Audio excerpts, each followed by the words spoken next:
Kalau ini agak berat Bu ya. Lanjut Bu. Coba Mencoba baca terus. untuk mengikuti. Coba baca terus sampai ayat 28. Yeskiel 1 sampai ayat 28. Baca terus di bawahnya ayat 22 sampai 28. Oke. Kita lihat. Ya. Di atas kepala makhluk-makhluk hidup itu ada yang menyerupai cakrawala. Ya.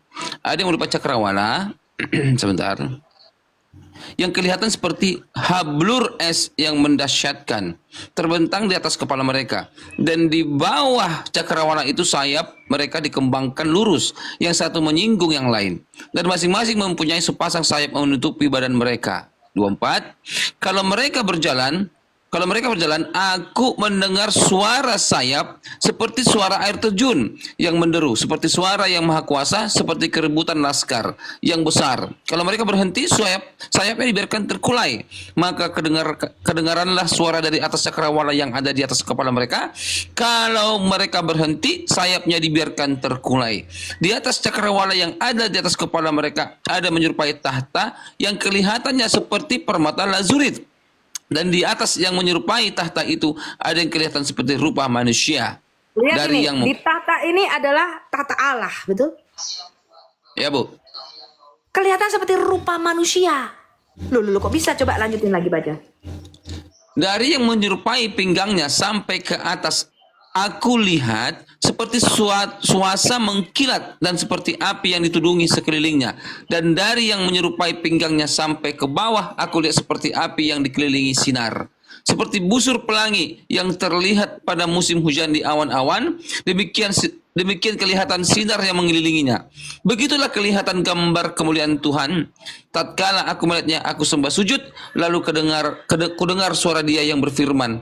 Sebentar Bu, laptop komputerku ini Bu, rusak, nggak bisa lagi ku scroll ke bawah nih. Udah nggak apa-apa sampai sini. Bisa lagi, tuh. Yeskiel ini sama seperti Yesaya 6. Nabi Yesaya itu melihat pada tahun matinya Raja Usia, dia melihat seorang duduk di tahta, betul? Lalu Yeskiel bisa melihat seorang rupanya manusia, seperti manusia, dari pinggangnya ke atas seperti suasa yang kilat petir sambarnya, pinggangnya ke bawah seperti api yang dikelilingi seperti sinar pelangi. Wow. Itulah gambar demut Tuhan, gitu itu. Gambar kemuliaan Tuhan, demutnya Allah. Itu bukan Allah, tapi demutnya Allah. Artinya the likeness of God. Demut itu artinya mirip sama Tuhan. Mudah? Maka dikatakan marilah kita menjadikan manusia menurut gambar dan demut kita. Nah, dari mana semua makhluk surga ini mengambil wujudnya? Kenapa ada yang kepalanya 4? Kepalanya 4 itu Raja Wali, dia lembu, dia manusia, dia singa. Betul? Kerubim. Mereka mengambil, itu namanya tubuh surgawi. Tubuh surgawi ini hakikatnya makhluk roh dia. Makhluk roh ini punya tubuh surgawi, di dalam tubuh surgawinya ada roh di dalamnya. Ini prinsip hidupnya, itu adalah sumber hidupnya mereka. Sama seperti kita ini punya tubuh jasmani, di dalam tubuh jasmani kita ada roh kita, yaitu sumber prinsip hidup kita, betul? Cuma hakikat tubuh kita ini jasmani, karnal, bersifat fana, tadi dikatakan dalam 1 Korintus 15. Tapi kalau makhluk-makhluk surga itu enggak, tubuhnya itu bersifat rohani gitu loh. Mudeng ya? Nah, gambar demut Allah yang kelihatan ini, siapa ini yang dilihat Yeskiel di Yeskiel 1 ayat 27 ini, 28 ini? Coba kita buka Ibrani 1 ayat 3.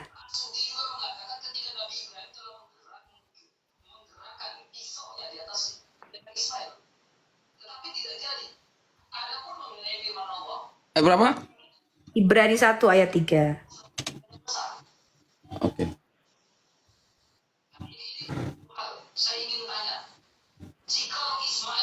Siapa Yesus? Ia adalah cahaya kemuliaan Allah dan gambar wujud Allah, dan menopang segala yang ada dengan firman-Nya yang penuh kekuasaan. Dan setelah ia selesai mengadakan penyucian dosa, ia duduk di sebelah kanan yang maha besar, di tempat yang maha tinggi.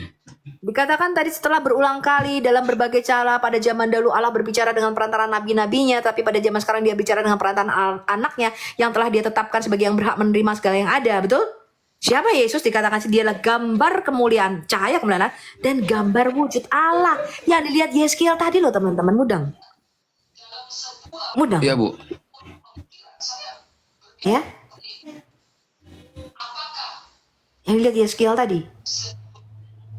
Nah, tadi saya mengatakan bahwa ketika creator itu menciptakan sesuatu, pertama ada di dalam logosnya dulu, ada dalam pikirannya dulu. Sebelum dia menciptakan AC, mobil, kipas angin, lemari, meja, kursi, komputer, laptop, HP, pesawat terbang, itu dia ada logosnya dulu. Lalu dia akan bikin prototipenya.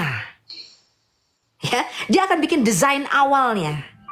Yesus Kristus, saya kasih tahu Anda, kata yang sulung dari semua yang diciptakan, itu artinya Yesus itu prototipe daripada semua ciptaan. Semua bentuk itu ngambil esensinya dari Sang Firman. Makanya orang Yahudi percaya ketika Allah berfirman, jadilah maka segala sesuatunya jadi. Allah itu menciptakan sesuatu itu melalui rangkaian huruf-huruf Ibrani. Ini kepercayaan mereka ya. Misalnya kata anjing, misalnya nih anjing, kalef. Dari rangkaian huruf-huruf dari alef sampai taf itulah terciptalah seekor anjing. Itu dari rangkaian huruf-huruf Ibrani itu.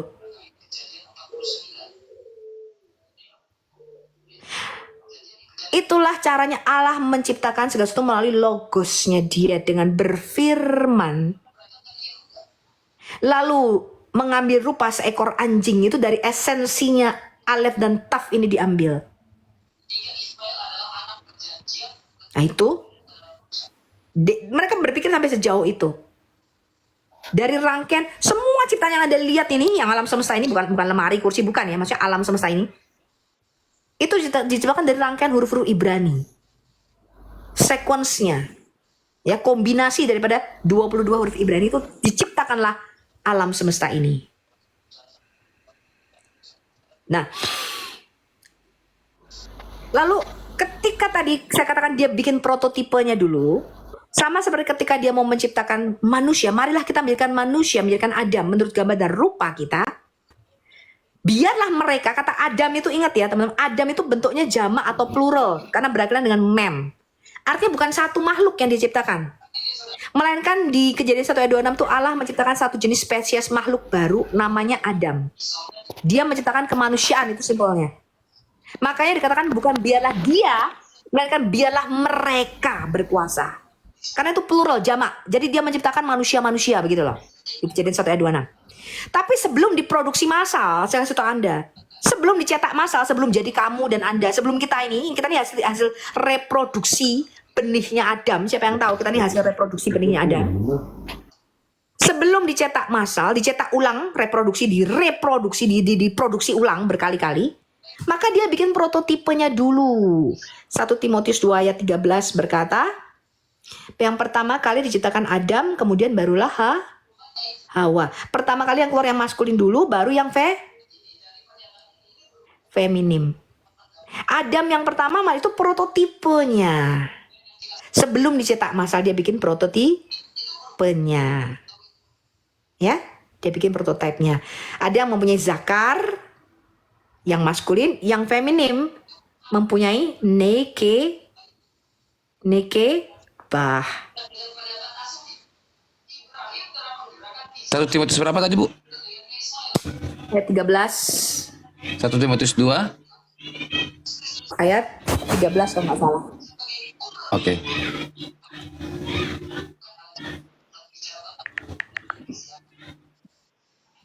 Benar, Bu? Hah? Iya, benar. Apa katanya? Nah, Adam yang pertama dijadikan, kemudian barulah Hawa. Nah, ini adalah prototipe daripada kemanusiaan. Ada yang maskulin, ada yang feminim. Zakar dan nekebah.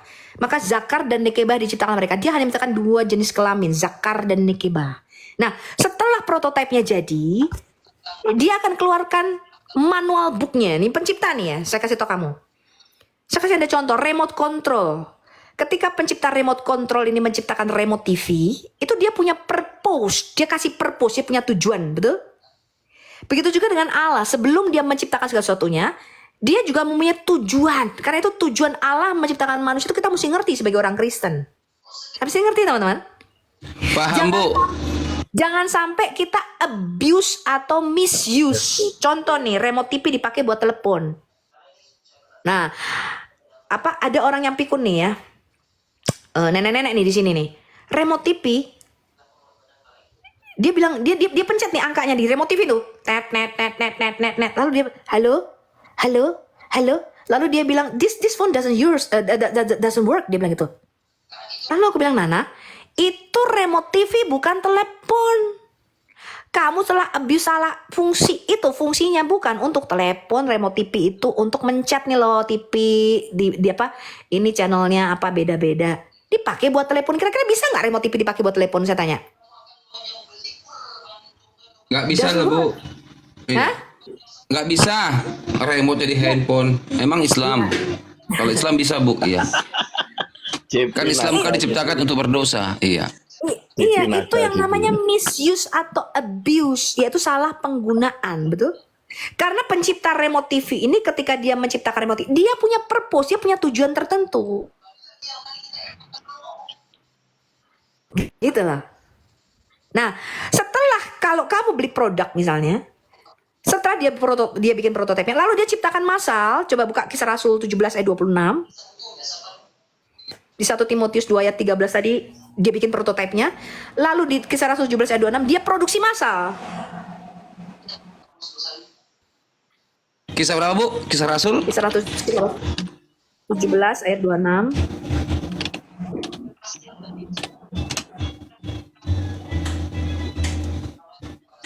Dari satu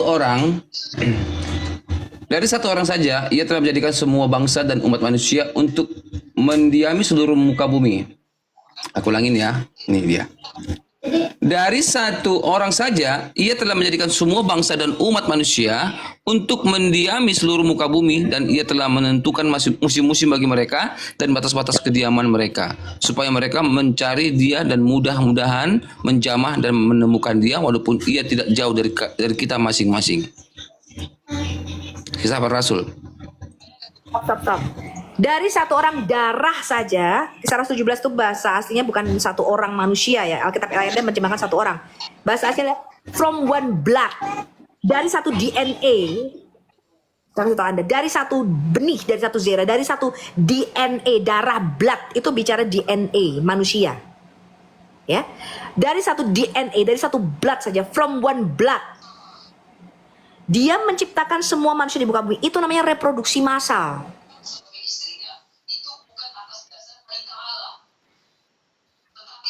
Tadi itu prototipe daripada kemanusiaan kita. Nah, sekarang apa yang terjadi dengan prototipe kita atau Adam yang pertama tadi?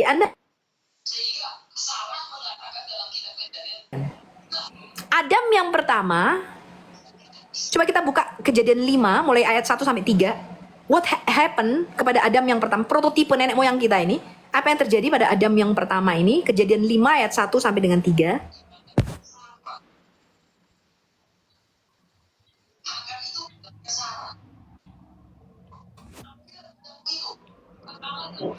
Demikianlah riwayat daftar keturunan Adam. Inilah daftar keturunan Adam. Pada waktu manusia itu diciptakan oleh Allah, dibuatnyalah dia menurut rupa Allah. Laki-laki dan perempuan diciptanya. Ya, laki-laki dan perempuan diciptakannya mereka. Ia memberkati mereka dan memberikan nama manusia kepada mereka pada waktu mereka diciptakan. Setelah Adam lanjut, Bu. Setelah Adam hidup 130 tahun, ia memperanakan seorang laki-laki menurut rupa dan gambarnya, lalu memberi nama Set kepadanya. Oke, stop. Pada waktu prototipe ini diciptakan menurut gambar dan rupa Allah, betul? Betul. Lalu kita mendapati di dalam Roma 8 ayat 29, gak usah dibuka, jangan kemana. Manusia Adam yang pertama itu diciptakan menurut gambar dan rupa anaknya, yaitu Yesus, betul? Halo. Urut nih aku kalau ngajar. Yesus adalah gambar dan rupa Allah. Dia disebut Imago Dei atau Selem Elohim. Benar, Bu. Tetapi manusia disebut Imago Christi atau gambar dan rupa Kristus. Kita itu mencerminkan kemuliaan Kristus. Maka di dalam perkawinan tuh dia punya urut-urutan. Perempuan, dalam Kolose 5 tuh loh. Perempuan tunduk sama laki-laki karena perempuan menyinarkan kemuliaan laki-laki. Laki-laki tunduk sama Kristus karena laki-laki menyinarkan kemuliaan Kristus. Kristus tunduk kepada Allah karena Kristus menyinarkan kemuliaan dan gambar wujud Allah. Sampai sini ngerti? Hello. Ngerti. Nah, dikatakan pada waktu prototipe ini yang laki-laki, yang maskulin dan feminin ini diciptakan menurut gambar dan rupa Allah. Tapi lihat, ketika manusia Adam itu telah jatuh dalam dosa, pada waktu diciptakan, saya kasih tahu Anda ya, ini banyak orang nggak ngerti. Kedua-duanya, baik yang jantan dan betina ini namanya Adam. Siapa yang tahu itu? Di Taman di Eden. Dua-duanya ini imam besar. Maka di dalam perjanjian baru nanti Paulus mengatakan di dalam Kristus nggak ada lagi tuh laki-laki dan perempuan, hamba dan orang merdeka, semuanya satu di dalam Kristus. Kita menjadi bangsa yang kudus, umat kerajaan di bumi ini. Ngerti ya? Pada waktu diciptakan, dua-duanya diberi nama Adam di situ. Kejadian 5 ayat 2. Allah memberkati mereka dan memberikan nama Adam kepada mereka, laki-laki dan perempuan ini, Zakar dan Nekeba ini. Maka ketika Allah mengatakan ada laki-laki, kenapa yang laki-laki dikasih firman, yang wanita nggak dengar pada waktu dikasih firman? No, ketika Tuhan berfirman kepada Adam, dia berfirman kepada kedua-duanya. Sampai sini ngerti?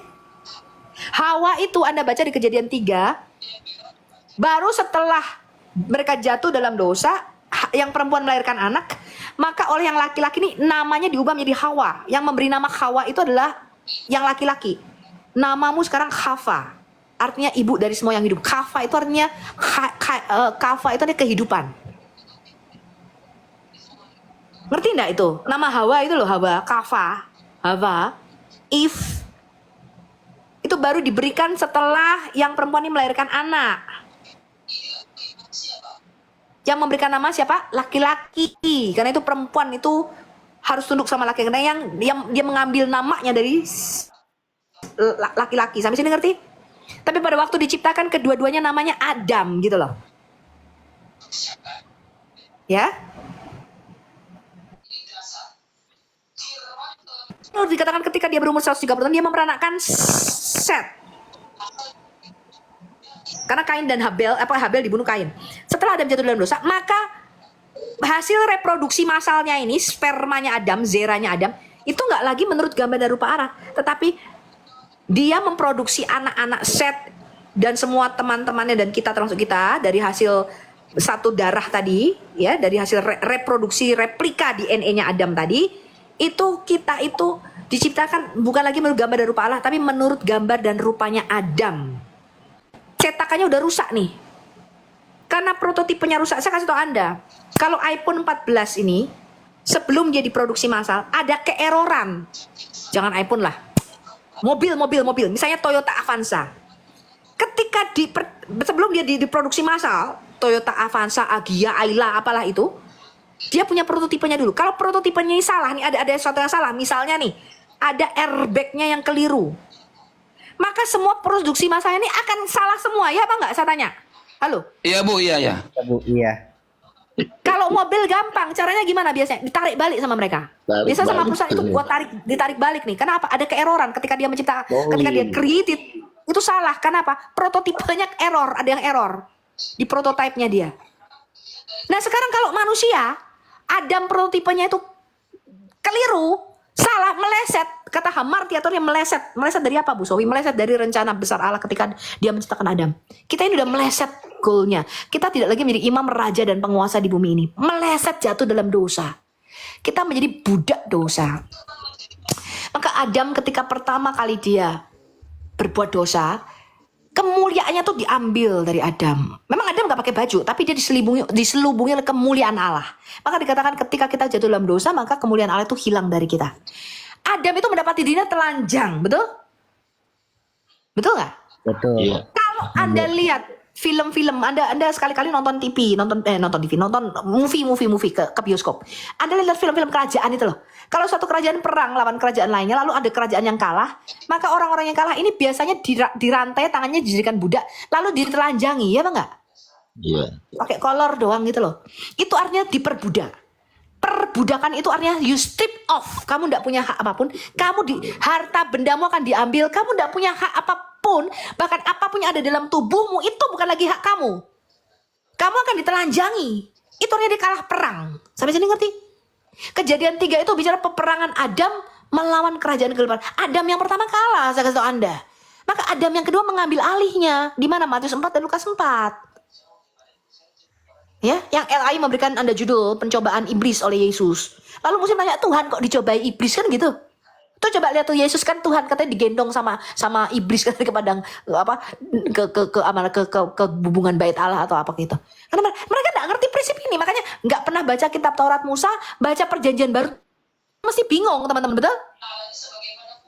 Mesti bingung, orang Perjanjian Baru merupakan kelanjutan dari Perjanjian Lama kok. Pencobaan Adam di Taman di Eden, kalau saya katakan Adam berarti dua-duanya ya, laki-laki dan perempuan. Itu sama dengan pencobaan Yesus. Pertama mengenai lechem, mengenai roti, mengenai makanan. Iblis berkata ini, kalau engkau anak Allah, you're the son of God, itu bicara kemanusiaannya, ya. Ubah batu ini menjadi roti katanya. Sama Satan juga berkata kepada Adam, yang wanita, yang betina, dia ngomong gini, bukankah semua buah dalam taman ini boleh kamu makan? Lalu yang perempuan ini ya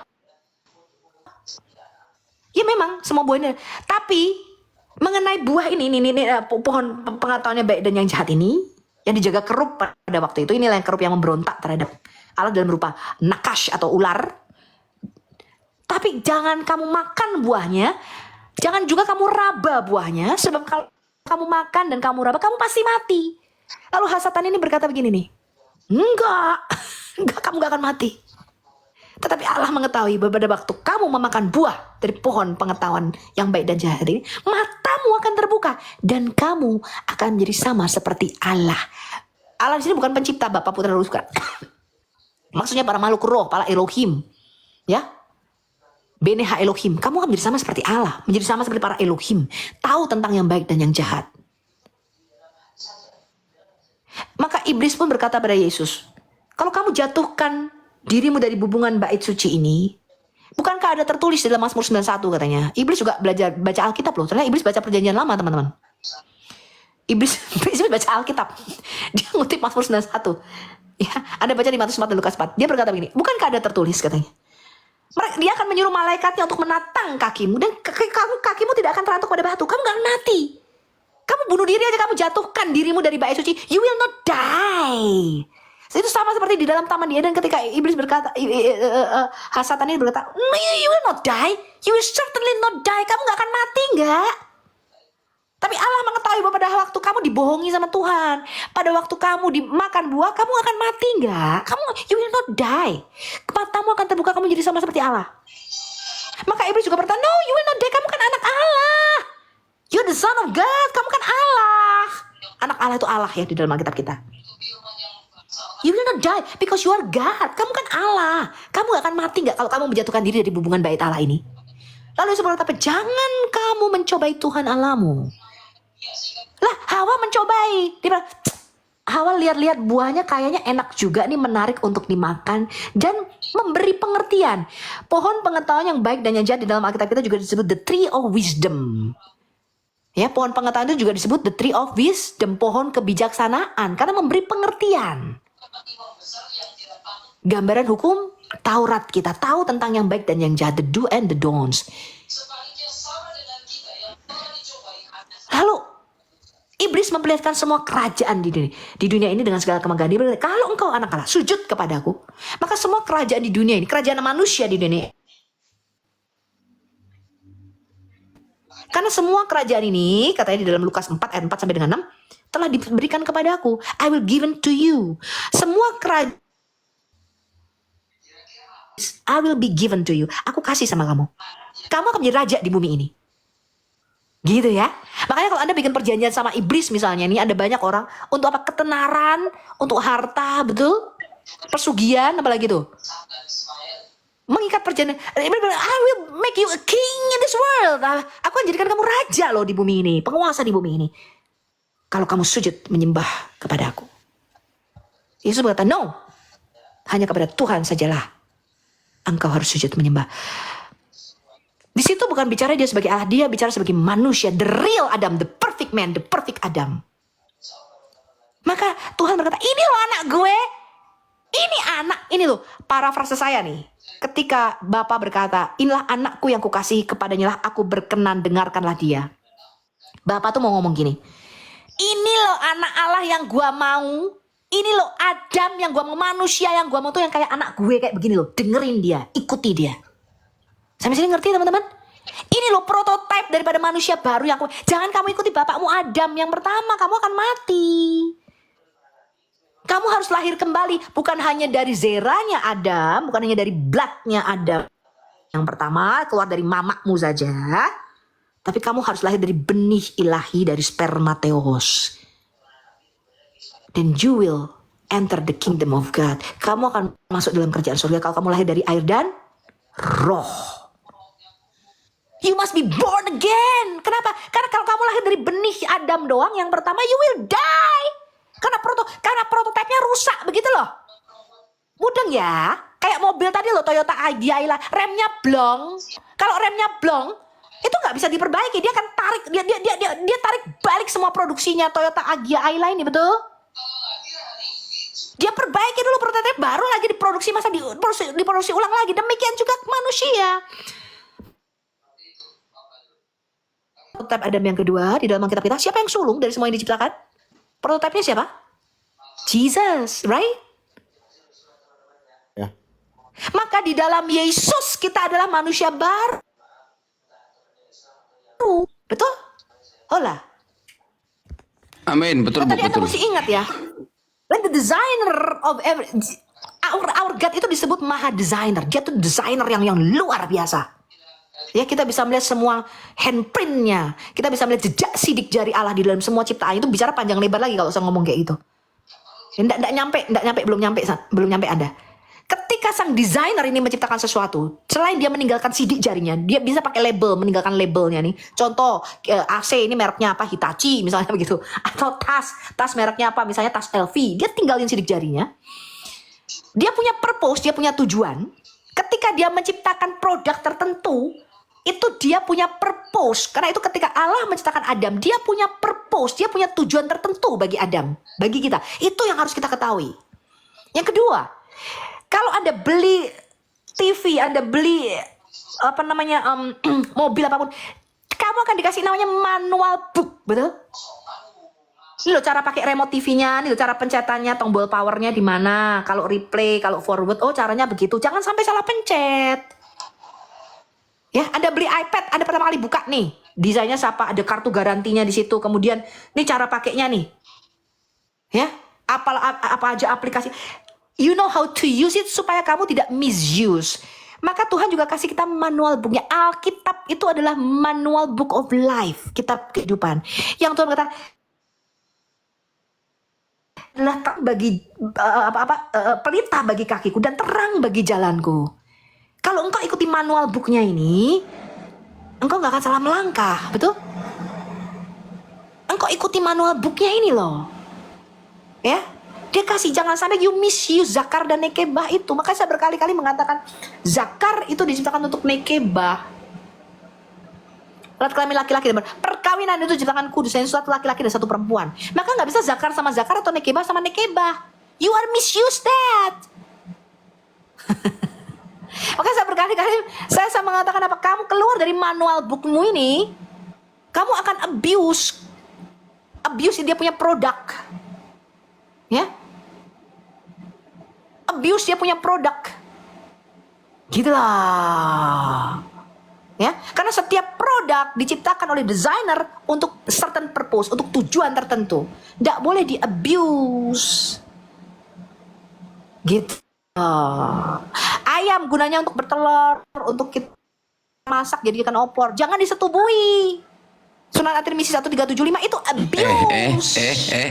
Itu Muhammad Bu, itu Muhammad.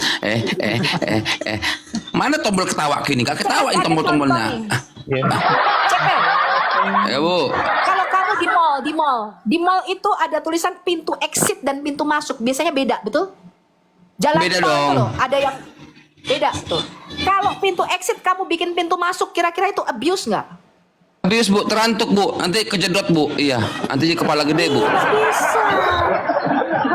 Itulah sebabnya Zakar dan Nekeba, bagaimana kamu mengetahui perkawinan? Kenapa nggak ada poligami di dalam Alkitab kita? Kamu harus kembali ke manual booknya. Baca manual booknya. Gitu lah. Ya, pintu keluar nggak bisa lu buka pintu masuk. Makanya dikatakan pemburit tidak akan masuk dalam kerajaan surga. Nggak bisa. Orang lu punya apa namanya, punya enush, enush, itu kan pintu exit, nggak boleh dibuat pintu masuk, ngerti nggak maksud gue? Lu Pantesan. abuse. Pantesan kepalanya besar, matanya merah, kejedut kali ya. Itu kenapa? Jadi banyak sekali persoalan tuh di dalam poligami, betul? Kecemburuan dan sebagainya. Aisyah cemburu sama si Hafsah begini. Kenapa? Kenapa sampai si Muhammad minta bantuan sama si Allah, Jibril dan para malaikatnya hanya untuk memisahkan dua wanita ini? Kenapa? Ya karena you abuse you punya marriage. Udah dibilang satu orang laki-laki untuk satu orang perempuan, lu maunya banyak cewek. Akhirnya lu punya problem kan? Betul nggak? Betul, Bu. Ini parah. Makanya kembali ke manual booknya. Kembali ke manual booknya. Gitu. Ya. Alkitab itu adalah pelita bagi kita, terang bagi jalan kita.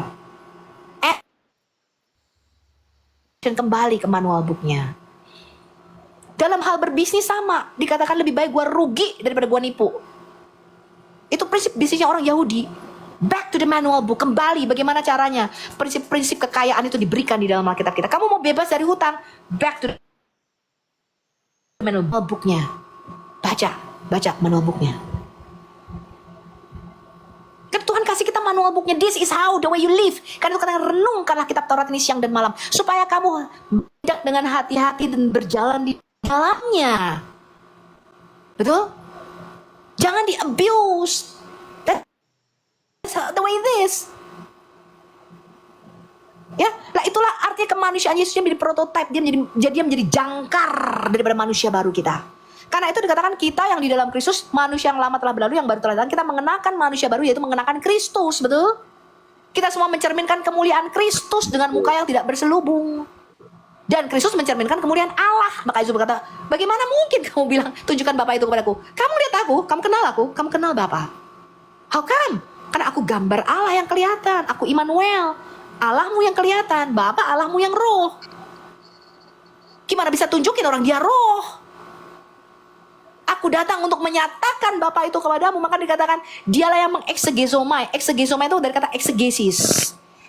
Artinya dialah yang mewahyukan siapa Allah itu. Salah satu nama Allah kita adalah El Olam. Dia yang misteri, yang hidup kekal, dia yang tersembunyi. Aku waktuku cuma tinggal 3 menitan lagi lah. Ya. Kalau dia misteri, tadi hakikatnya tidak terselami, Ayub 11 ayat 4. Maka untuk mengenal dia, itu harus dia yang menyatakan dirinya. Maka dikatakan anak tunggalnya yang monogenes, yang sehakikat, yang ngerti, yang melihat dia en prostonteon, berhadapan muka dengan muka. Hanya dia yang bisa menceritakan seperti apa Bapa itu kepada kita. Ternyata begitu besar kasih Allah pada kita. Dia tidak pernah berpikiran jahat, gak seperti dalam Islam ya. Dia menciptakan manusia, sesungguhnya aku demi Allah. Jikalau kamu tidak berbuat dosa sama sekali, maka Allah akan menghabisi kamu dan menggantikan kamu dengan umat yang terus-menerus berbuat dosa dan terus-menerus minta ampun. Sebab Allah itu Maha Pengampun. Salah satu nama Allahnya itu Maha Pengampun, teman-teman. Lalu mereka berpikir begini, kalau nama Allahnya Maha Pengampun, berarti harus ada yang diampuni dong. Kalau ada yang diampuni, berarti harus ada yang berbuat dosa dan kesalahan dong, betul nggak? Karena Maha Pengampun, maka dia harus terus-menerus mengampuni. Itu kerjaannya dia tuh, sibuk terus-menerus mengampuni dosa manusia.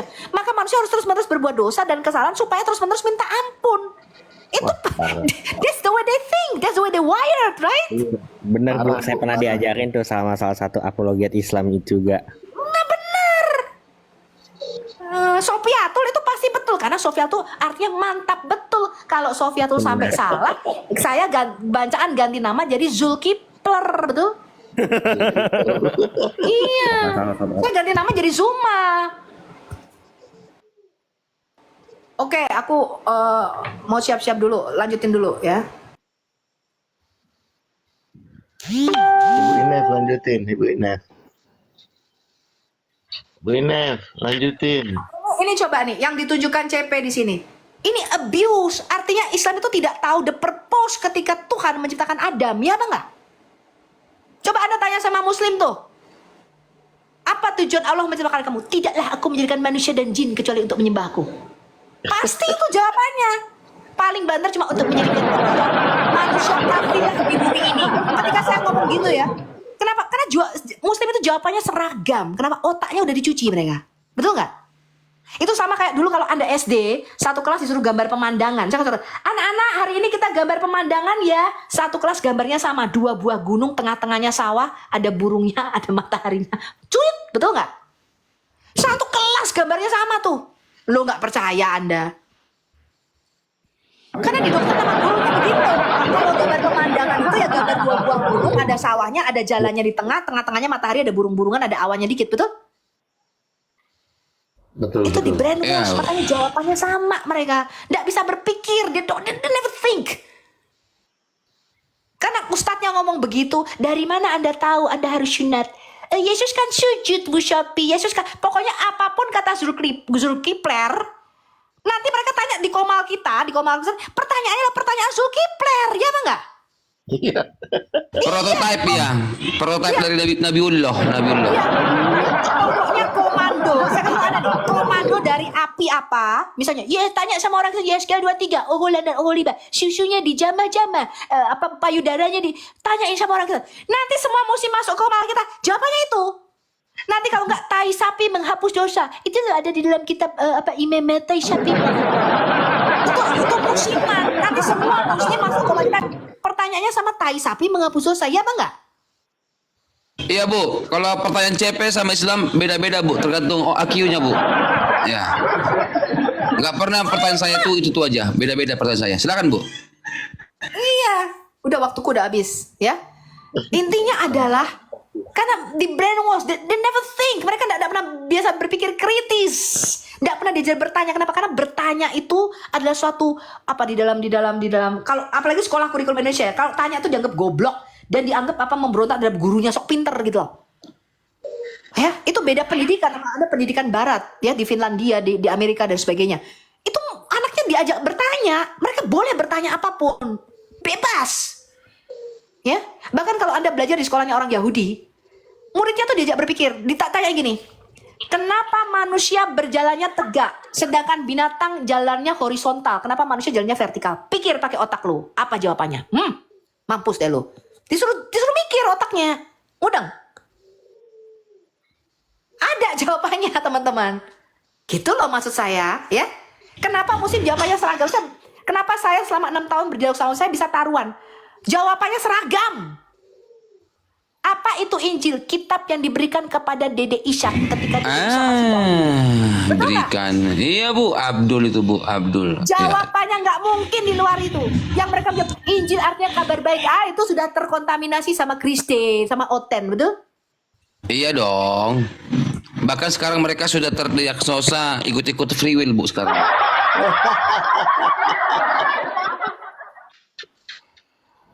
Aduh. Kehendak Selamat malam, bebas Sofi. sudah ada di Al-Quran. Iya, selamat malam all found. Ya. Ya, ini begini. Kemarin malam itu ya sekitar jam segini juga saya monitor komalnya Hana. Di situ ada pendeta Saifuddin, Abi, kemudian ada buka pertanyaan-pertanyaan. Nah, ada yang menarik di situ adalah pertanyaan orang Muslim itu mengenai tubuh kemuliaan Yesus yang diangkat ke surga, kemudian duduk di sebelah Bapa. Jadi kalau gitu Tuhannya ada dua dong kata mereka gitu. Nah, jadi di situ ada pendeta Cipto, ada Bom hasil. Tapi jawabannya memang saya lihat mereka masih muter-muter gitu loh kayak tawaf. Jadi ini kadang-kadang jadi sedih juga kita. Nah, tapi dari Bu Sofiatul menceritakan tentang gambaran kerajaan sorga di bumi, kemudian kerajaan di bumi dan kerajaan di surga itu kemudian Yesus menjadi tadi apa sih namanya? Iya, Pak. Apa menjadi raja baru ya, gantinya Adam gitu, jadi ininya patronnya. Nah, mungkin itu bisa jawab. Cuma saya nggak tahu kalau jawaban yang tepat untuk pertanyaan Muslim seperti itu seperti apa itu kira-kira.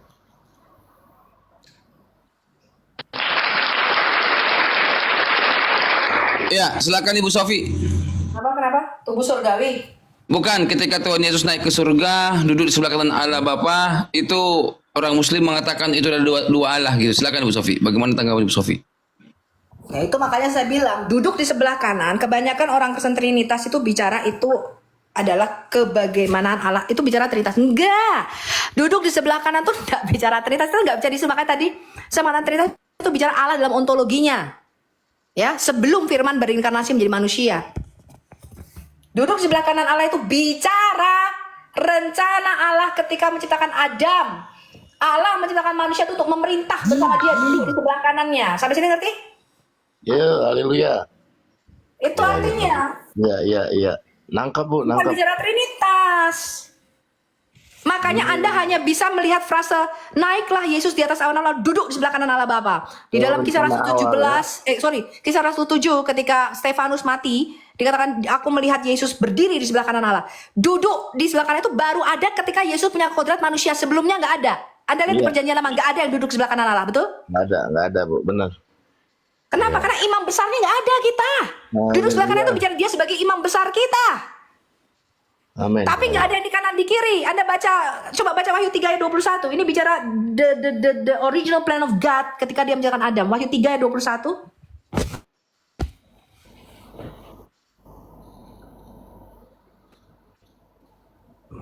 Bacain. Aku berjanji kepada setiap orang yang menang dalam peperangan rohani ini. Kamu akan menerima kuasa untuk memerintah bersamaku. Dan kamu akan duduk di tahta-tahta di sebelah kiri dan kanan tahtaku. Sebagaimana aku duduk di sebelah kanan Bapakku setelah aku menang dalam peperangan rohani yang besar. Amin. Terjemahan siapa ini? Salah, TSI. Agak beda ini kayaknya. Terjemahan sederhana Indonesia. Sorry. Sebentar. Wahyu 31. Sebentar Bible ya. TSI. Terjemahan sederhana Indonesia. Sebentar Bu. Aku buka yang Sabda. TSI itu apa? Terjemahan sederhana Indonesia. Banyak terjemahan Bu. Nanti juga ada terjemahan Kadrun. Terjemahan Kadrun juga ada Bu.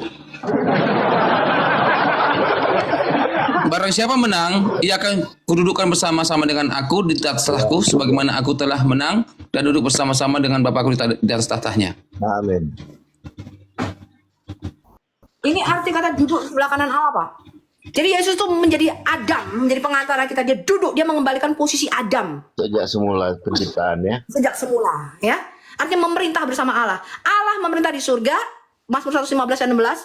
Adam memerintah di bumi, Pak. Adam itu Tuhan di bumi ini, Pak. Maka gelar Yesus adalah Raja di atas segala Raja, Tuhan di atas segala Tuhan. Ya.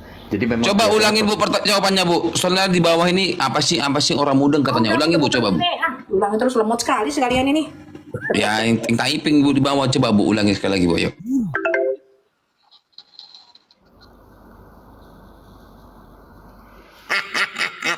CP yang lemot dibilangnya di bawah itu yang typing. Ada Abdul di bawah nggak paham katanya. Kasih paham dulu Bu Sofi.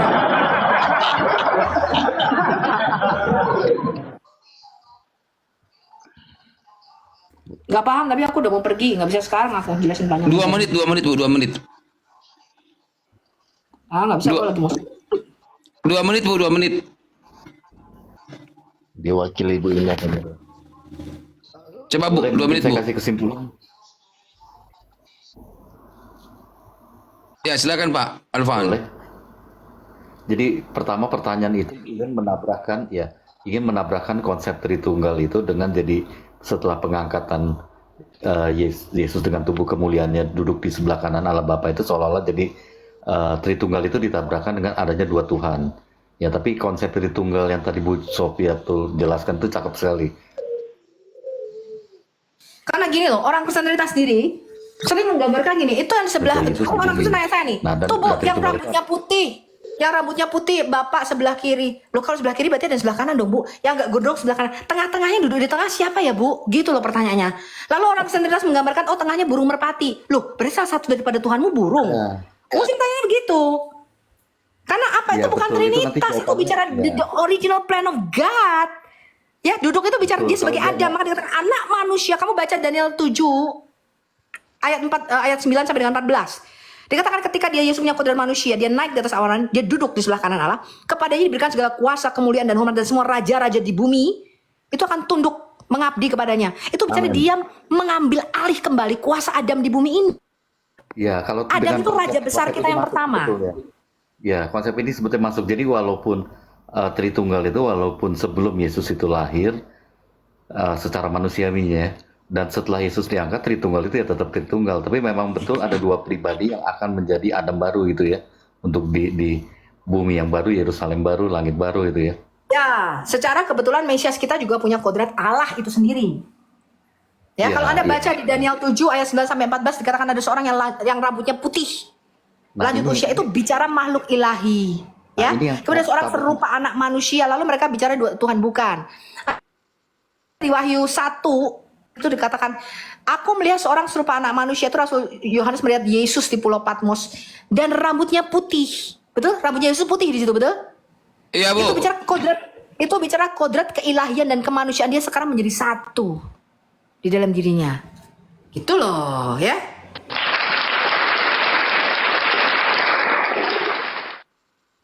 Nah, sekarang kalau seandainya ini sekarang pertanyaan dari saya ya, misalnya pada saat akhir zaman anak manusia itu turun. Ada waktu untuk siap-siap. Oh ya udah, lain kali aja Bu Sofia tuh kalau begitu. Yuk, silakan Pak, silakan. Ya, ini pertanyaan dari saya. Seandainya akhir zaman anak manusia itu turun ya, jadi artinya kita menunggu semua Yesus datang kedua kali.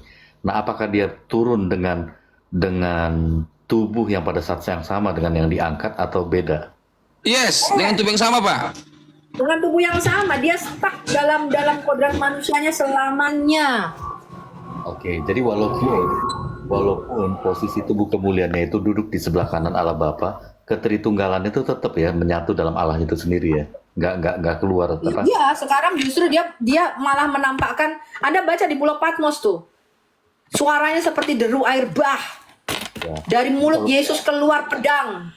Oke, kalau begitu Terus ada misalnya, manusia begitu, ya, ya. ya kan? Saya sebetulnya penasaran juga mau jawab mereka, tapi saya nggak bisa masuk di komalnya Hana itu. Nah, jadi karena saya pernah dengar juga konsep grand penciptaan itu sendiri, kalau mereka tahu bahwa kerajaan sorga itu kadang-kadang kan memang orang Kristen juga. Nggak ada orang Wanes saja, orang Wanes saya nggak tahu Pak konsep kerajaan. Ya, jadi maksudnya tujuannya itu gitu mereka. membangun kerajaan. Makanya itu kan banyak perumpamaan kan disebut kerajaan sorga seumpama. Yes, maka Yesus memberitakan kerajaan doa Bapa kami surga. juga kan ada kata kerajaan surganya sampai di awal sama di akhir juga itu. Nah, ini dia maksudnya konsep ini kalau mereka grand design yang dari Bu Sofia tuh ceritain itu pasti akan menangkap gitu loh. Dan tadi saya juga dapat jawaban bahwa dengan tubuh kemuliaan yang sama diangkat, dia akan turun untuk menjadi raja yang baru, memisahkan mungkin jadi orang-orang yang nggak masuk kategori lolos Ya. jadi warga Mesias itu tangan kekuasaan Allah di bumi, Pak. Ketika Allah mau menghakimi bumi, dan tidak bisa langsung karena dia roh tadi tuh. Ada prinsip kerajaan yang dia nggak bisa terabas. Dia Ya, nggak bisa terjang. betul. Ini Ya? ya pengajaran Bu Sofiatul itu saya tangkap. Jadi memang itu jadi pertanyaan saya banyak. Kenapa orang-orang rasul-rasul itu berani mati? Karena mereka pikir mereka mati pertama nggak apa-apa. Yang mereka takutin adalah kematian kedua gitu loh. Karena pada saat kebangkitan badan kan mereka semua udah bisa dapat kepastian bahwa mati adalah untung gitu loh. Hidup buat Tuhan, mati adalah keuntungan. Jadi mereka itu tahu bahwa yang ditakutin bukan kematian pertama, kematian kedua itu gitu loh.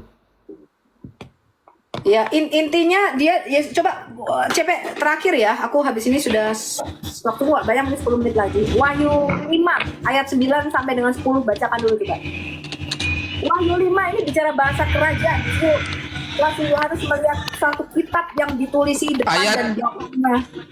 Wahyu 5 ayat 10. 9. 10. Oke.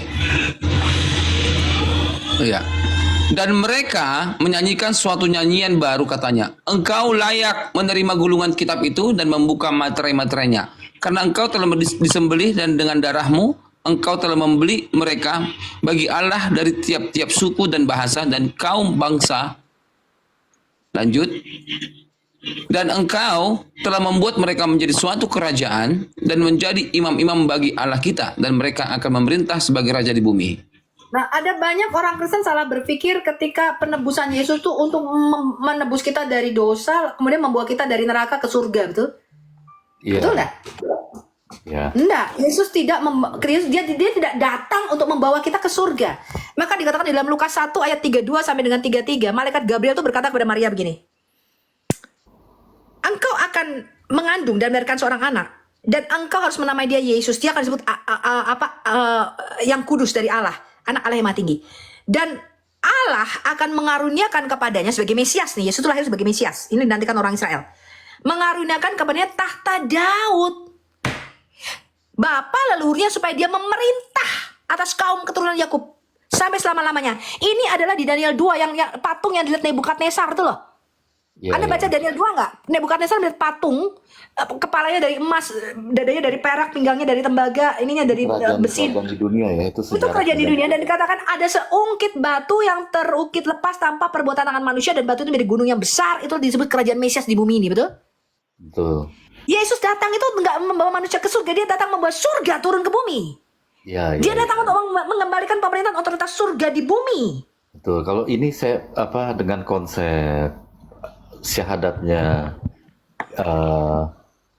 Kristen itu kan memang salah satunya adalah kebangkitan badan kehidupan kekal. Ya, kebangkitan badan kehidupan kekal. Nah, kemarin saya juga sempat dulu lah ya, sempat berpikir orang mati itu kemana. Nah, Bu Sofiatul pernah sebutkan itu tentang di pangkuan Abraham sama mungkin di satu ruangan lain yang nggak enak gitu loh. Nah, itu masuk di akal gitu loh. Jadi artinya selaras dengan cerita kisah Lazarus dan orang kaya gitu loh. Nah, pada saat nanti hari terakhir itu kan diberikan badan baru masing-masing kita untuk diadilin. Nah, mungkin semua dapat badan baru yang versi. Iya, Daniel 12 ayat 2 mengatakan ada sebagian yang dibangkitkan untuk menerima hidup kekal, ada sebagian dibangkitkan untuk menerima kebinasaan kekal. Ya, itu kematian kedua mungkin ya, kebinasaan kekal. Ya. Nah, ini masuk di akal juga karena kadang-kadang begini kan. Kalau seandainya orang Semua masuk di akal, namanya aja Sofiatul.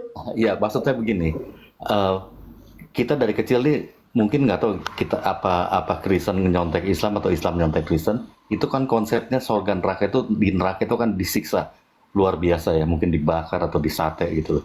Nah, sedangkan di surga itu kan yang enak-enak. Nah, sekarang logikanya kalau kita pakai badan kita yang sekarang disiksa 1 menit 2 menit udah bakal mati kan di neraka itu, karena tubuh kita tubuh yang seperti sekarang ini gitu loh, kena diabetes, kena stroke aja udah mati gitu loh. Nah, kalau memang pada saat hari terakhir itu seluruh yang di pangkuan Abraham maupun yang di teras panasnya itu diberikan tubuh baru, tubuh yang anti mati, ya masuk di akal di neraka akan disiksa tanpa habis, pakai tubuh yang baru itu masuk di akal gitu loh. Dan kita yang di bumi ini juga hidup bebas dari penyakit, bebas dari kematian, itu juga masuk akal gitu. Ya kalau kita tujuan kita masuk surga mah nggak usah perlu kebangkitan badan, Pak. Ngapain? Udah mati terus kita masuk surga aja kan gitu. Untuk apa sih perlu tubuh ini, kan merepotkan kan? Iya. Kan jadi konsep surganya Kristen itu kan surga yang Bu Sofia tuh sebutkan itu kan kerajaan baru, Yerusalem baru, langit baru, bumi baru, dan Bukan yang gua, itu para rasul. Itu teologinya Alkitab, bukan gua. Saya mah nggak tahu, saya hanya baca aja. Ya. Tuh ya, saya hanya baca dan menjelaskannya ulang gitu. Oke, kembali ke pertanyaan Konsepnya bukan pertama. saya, Alkitab yang ngomong begitu. Memang kita nggak ke surga kok. Mereka tadi kan Wahyu 5 ayat 9 sampai 10, Yesus menebus kita, membeli kita dengan darahnya. Aduh, HP gue di mana ya? Udah pikun nih gue. Ntar ya. Menebus kita bukan membawa kita ke surga, tapi untuk mengembalikan apa tadi? Kerajaan, imam-imam, dan kita akan menjadi penguasa Tuhan di bumi, betul? Ya, betul. Memerintah. Clear kok Bu Gitu Sofi. loh. Bu Sofi clear kok sesuai doa Bapa kami. Datanglah kerajaanmu di bumi seperti di surga. Clear. Clear Bu. Nah makanya konsep ini untuk orang wanes nggak bisa ngerti, nggak bisa paham, Pak. Saya jelaskan, kerajaan di bumi, Allah memperluas kerajaannya ke bumi ini, ke dimensi fisik kita. Kerajaan di bumi adalah daerah jajahan, daerah koloni kerajaan surga. Nggak mudeng orang wanes yang ngomong gitu. Bu Shopee ngomong apa sih, ngawur? Masa kerajaan bumi, kerajaan jajahan? Lu baca kitab Daniel 4. Ampun dah. Betul nggak? Iya. Iya. Lu pahami Kejadian 1 ayat 26, apa arti kata selem? Nah, saya kan udah jelasin, saya kan sering jelasin di komalnya CP. Kalau udah sering denger pasti udah nangkep. Kalau yang baru sekali denger emang agak bingung dan pusing. Ya, ya terima kasih Bu Sofi penjelasan. Teman-teman nonton ulang aja di YouTube pengajaran-pengajaran, enak kok. Itu menambah wawasan kebenaran yang hakiki. Ya, ya. Saya suka materi-materi yang ini nih karena ini puncaknya nih kalau menurut saya. Menuju puncak. Ya udah. Iya, iya. Ya terima kasih. Ini bukan penemuan saya. Saya hanya belajar ulang. Kenapa? Saya dulu tuh mau dimualafkan sama oneness masalahnya. Ya. Iya, dia bilang, "Sob, lu Trinitas tuh mau menyembah 3 Tuhan." Ih, cilaka gue bilang sama Dirion. Masa kita menyembah 3 Tuhan? Cilaka dong gue. Lalu saya ikuti terus tuh perdebatan mereka. Ayat-ayatnya saya beli. Lalu saya makin pusing. Kenapa? Karena di sisi satu komal itu, di satu WA grup itu kumpulnya apa? Orang Unitarian yang menyangkal keilahan Yesus, orang Oneness yang menyangkal kemanusiaan Yesus kumpul jadi satu. Ada lagi orang Trinitas, ada lagi orang macam-macam, Pak Beni Irawan dan sebagainya. Samuel Syihar juga. Jadi itu tiap, kamu tahu nggak? gitu. Aku pagi buka 1.200 text message. Aduh, Penuh dengan ayat-ayat Alkitab, teman-teman. Perang ayat. Pusing akhirnya gua. Geng sesama pemirsa gitu. Akhirnya saya tutup, teman-teman. Saya bilang, Tuhan, saya nggak mau deh kayak begini. Pusing, saya makin bingung. Sebenarnya siapa sih engkau itu? Betul nggak Trinitas itu menyembah 3 Allah? Saya bilangnya. Aku mau belajar lagi ulang.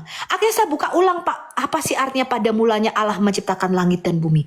Baru dari situ saya dibukakan prinsip mengenai kerajaan. Baru, ternyata Alkitab itu ditulis dalam bahasa kerajaan. Iya. Saya baru tahu. Saya pernah dengar pengajaran Bu Sofiatul bahwa huruf pertama dari kitab Kejadian dimulai dari angka 2 ya. Jadi ini Iya, sebetulnya jadi yang pertama itu ya kerajaan yang di surga itu sendiri. Yes. Bu live kan di YouTube kapan? Nanti aku belum bayar StreamYard nih. Soalnya aku lagi nggak punya waktu. Mungkin sampai 3 bulan ke depan masih sibuk. Jadi kalau aku bayar nggak siaran secara maksimum kan agak ini. Tapi kok banyak kok udah direkam. Ya. Saya nangkep, saya banyak ngikutin Bu Sofiatul kok. Jadi saya kira memang grand design-nya kalau dia tahu konsep grand design itu salah satu yang disebutin kan banyak mereka hanya menggunakan perjanjian baru aja, nggak tahu perjanjian lama. Makanya mereka itu Muslim tidak tahu apa itu dosa asal. Mereka pikir dosa asal itu perbuatan, betul? Karena nggak baca tadi loh, bahwa Tuhan itu menciptakan satu hukum namanya everything produces after its own kind. Segala sesuatu menghasilkan jenisnya sendiri. Iya, betul. Itu nggak ngerti. Nah, karena Adam prototipenya ini rusak, teman-teman. Grand design-nya itu sudah rusak. Kalau tahu grand design kerajaan itu masuk akal semua tuh dari perjanjian awalnya sampai Wahyu. Nah, dari Kejadian sampai Wahyu dijelasin semua bisa, Pak, dari prinsip kerajaan. Termasuk perumpamaan Yesus tentang kerajaan surga itu jadi masuk semua juga. Nah, ngerti kenapa dia imam besar kita? Iya. Karena Adam itu loh imam besar kita yang pertama. Yesus itu di Roma 5 ayat 14 menjadi Adam yang kedua. Tadi loh 1 Korintus. Manusia pertama berasal dari debu tanah bersifat karnal atau jasmani. Manusia kedua berasal dari surga. Iya. Gitu. Bukan berarti dagingnya Yesus dari sorga. Orang waris kebablasan. Sorga itu darah dan daging gak dapat tempat dalam bagian kerajaan sorga. Itu para makhluk roh. Sorga itu diciptakan bukan untuk dihuni manusia. Ya, Mazmur 29 ayat 1. Mazmur 89 ayat 6. Sorga itu diciptakan untuk para penghuni sorga. Siapa penghuni sorga? Tadi para Allah, para Elohim, makhluk roh tadi loh. Yang punya tubuh rohani, di dalamnya ada roh lagi di dalamnya tadi loh. Ngerti ya? Iya, saya ikutin itu. Iya gitu cara mikirnya. Jadi pakai cara mikir Alkitabiah. Jangan bawa pikir-pikir dewe. Ya. Kenapa? Karena saya ngerti. Makanya pengajaran Alkitab dan dialog dengan Muslim itu Anda harus berimbang, teman-teman. Kalau tidak Anda bisa keblinger loh. Iya, betul. Mikana itu kenapa keblinger? Saya kasih tahu Anda. Terlalu sering dialog sama Muslim, tidak belajar Alkitab. Dia mikir begini nih. Ditanyain sama Muslim. Bapak itu Allah, ya. Tuhan, ya. Yesus Tuhan, ya. Roh Kudus itu Tuhan. Berarti ada berapa Tuhan, Mikana? Ada 3 Tuhan. Lalu dia ngomong begini. Saya selama 2 minggu gak bisa tidur. Saya merenung di dalam kamar. Kok Bapak itu Allah? Tuhan, Yesus itu Tuhan. Berarti ada 3 Tuhan. Oh, berarti Yesus itu adalah Bapa. Udah tebas aja begitu. Betul nggak? Iya. Lalu ditanya lagi, Yesus ketika di kayu salib menyerahkan nyawanya kepada siapa? Ya kepada dirinya sendiri. Padahal Yesus berkata, Bapa, ke dalam tanganmu kuserahkan nyawaku. Betul nggak? Betul, Eli Sabatani ya. Digantinya ayat itu. Lah Yesus sendiri berkata, Betul, Bapa betul, ke dalam betul. tanganmu kuserahkan nyawaku. Iya. Jadi Yesus menyerahkan nyawanya pada dirinya sih. Jadi ketawaan orang Muslim dong kita. Betul? Iya, betul. Nggak boleh menjawab keluar dari Alkitab. Alkitab nggak boleh dibela. Alkitab itu sudah benar. Iya. Baca Alkitab apa adanya, nggak usah perlu sugar coated. Kita nggak perlu membela. Alkitab itu udah benar. Alkitab ngomong begitu ya begitu gitu loh. Ya, nggak usah jadi Mereka kok- strikernya. Cuman yang penting kita kasih gambaran A sampai Z-nya dulu, gambaran dulu. Iya. Baru mereka juga Iya. akan juga pasti masuk. Yes, yang saya ajarkan sama Anda adalah cara melihat Alkitab Iya. secara garis besarnya, betul? Iya. Jadi Anda tahu planningnya Allah dari Kejadian sampai Wahyu itu dikembalikan lagi ke rencana besarnya sejak semula. Betul. Baru Untuk kelihatan. Anda mengetahui kenapa Yesus menjadi raja di atas segala raja dan Tuhan di atas segala Tuhan, Iya. dia imam besar kita, kenapa Yesus jadi manusia? Anda mesti balik ke kitab Taurat. Betul. Gitu loh. Iya. Jadi Allah itu mengutus anaknya dalam dunia. Terakhir ya, habis itu saya harus pergi. Menebus kita dengan darahnya, bukan membawa manusia masuk surga. Tapi untuk mengembalikan semua kejatuhan alam semesta ini ke penciptaan Allah. Makanya di Yesaya 65 ayat 17 dikatakan, aku akan menciptakan langit yang baru dan bumi yang baru. Iya. Betul? Itu dengan Itu rencana besar kebiasaan Allah. untuk memulihkan yang lama ya. Nah, Iya, yang pertama dia pulihkan manusia dulu prototipenya. Karena manusia ini Tuhan di bumi ini, yang akan menguasai bumi ini. Iya. Ya? Ya, mudah-mudahan. Ini tujuan Allah. Ya. Langit yang baru dan bumi yang baru. Dikembalikan lagi. Mereka berkata, singa kok makan rumput busuk. Bila kamu baca Kejadian 1 ayat 29. Pada segala binatang-binatang di bumi aku memberikan tumbuh-tumbuhan hijau sebagai makanannya. Gitu lah. Ibu Sophie percaya singa makan? Iya jelas. Jangankan percaya. Saya titik komanya loh Alkitab loh. Sampai catatan kakinya aja saya percaya kok. Iya. Kamu gak usah tanya saya percaya apa enggak. Catatan kakinya aja saya percaya kok. Amin. Tanya pula Ibu Sophie percaya. Ih, titiknya komanya itu ada koma di situ aja gue percaya. Kok? Alkitab punya banyak catatan kaki tulisannya manusia. Bu Sophie percaya karena itu diilhami oleh Allah. Iya. Kalau tanda kurung dipercaya nggak Bu? Tanda kurung Bu? Yes, tanda kurung.